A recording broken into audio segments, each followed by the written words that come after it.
कलयुग का बहुत बड़ा रहस्य छुपा हुआ है जगन्नाथपुरी के इस मंदिर में। यह मंदिर बरसों तक रेत के टीले के नीचे दबा रहा। कहते हैं इस मंदिर में इतने रहस्य हैं कि वैज्ञानिक इसे कभी नहीं सुलझा पाए।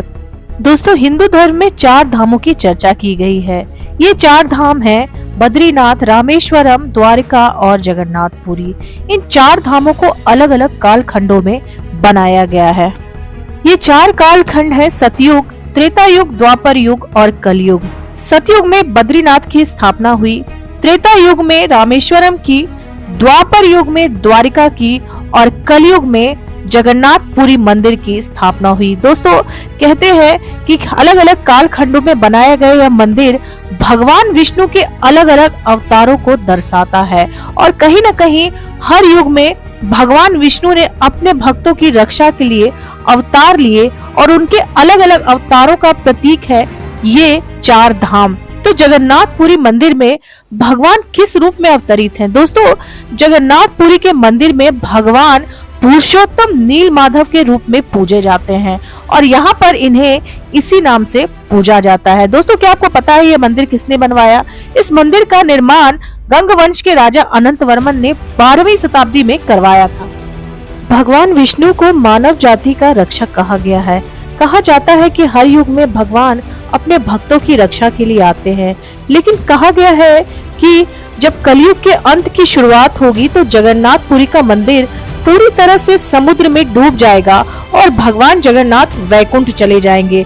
फिर भगवान जगन्नाथ ही कल की अवतार लेकर धरती पर आएंगे और कलयुग का सर्वनाश कर फिर से सतयुग की शुरुआत करेंगे। यानी कि जब कलयुग का अंत निकट आएगा तो यह मंदिर संकेत देना शुरू कर देगा। तो क्या जगन्नाथपुरी के मंदिर से कुछ संकेत आने शुरू हो गए हैं? दोस्तों, इस बात की चर्चा 2020 के एक बड़े ही रहस्यमय घटना से शुरू हुई। दोस्तों, हम सभी जानते हैं कि जगन्नाथपुरी के मंदिर में बहुत कुछ अद्भुत और रहस्यमय है। साल था 2020 और समय था मार्च का। तभी जगन्नाथपुरी के ऊपर लगे झंडे में यकायक आग लग जाती है और यही वो साल था दोस्तों जब कोरोना जैसी भयानक बीमारी पूरे देश ही नहीं पूरी दुनिया में फैली और लाखों लोगों को निगल गई। क्या ये संकेत मंदिर से मिल रहे थे कि कोई अनहोनी होने वाली है?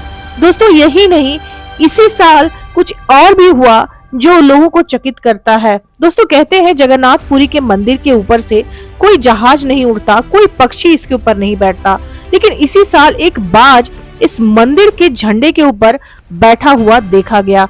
यह खबर अखबारों में भी छपी थी और इसी साल बड़ी तबाही आई। दोस्तों, जगन्नाथपुरी के मंदिर में भगवान जगन्नाथ अपनी बहन सुभद्रा और भाई बलराम के साथ विराजमान है। क्या आप जानते हैं कि भगवान विष्णु की काठ की मूर्ति के अंदर उनका जीवित हृदय ब्रह्म पदार्थ के रूप में रखा गया है?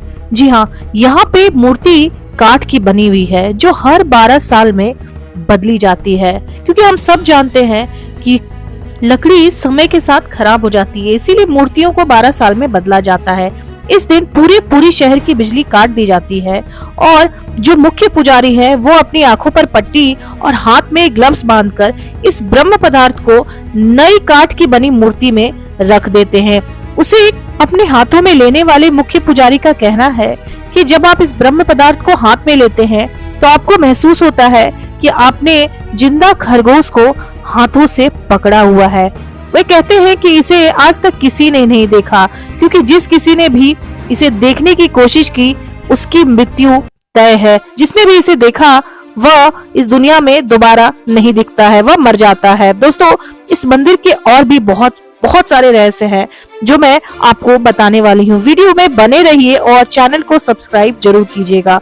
दोस्तों, इस मंदिर के ऊपर एक सुदर्शन चक्र लगा हुआ है। जी हाँ, हम सब जानते हैं कि भगवान विष्णु ने अपने हाथों में एक सुदर्शन चक्र रखा हुआ है जो न्याय का प्रतीक है।